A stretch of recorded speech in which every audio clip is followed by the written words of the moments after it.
আসসালামু আলাইকুম, আমি মারুফা রহমান। আমি নিউজ 24 টেলিভিশনে কাজ করছি।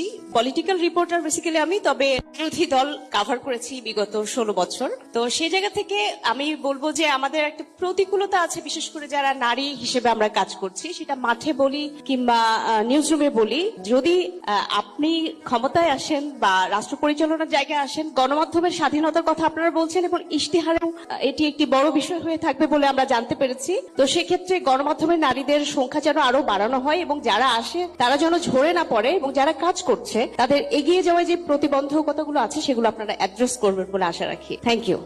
আপনি যেটা বলছেন, আপনি নিশ্চয়ই একটা জিনিস খেয়াল করেছেন, আমরা এর মধ্যে বলেছি যেহেতু 22 তারিখ থেকে ফর্মালি শুরু হবে, তখন 22 তারিখ, বাট এর মধ্যে অলরেডি অনেকেই জানেন নারীরা হচ্ছেন আমাদের টোটাল পপুলেশনের অলমোস্ট 51% প্রবলি এখন। অর্থাৎ পুরুষদের থেকে বোধহয় নারীদের সংখ্যা একটু বেশি, এবং আমরা যে পরিকল্পনাগুলো করছি, সোজা কথায় খুব সংক্ষেপে যদি বলতে হয় তাহলে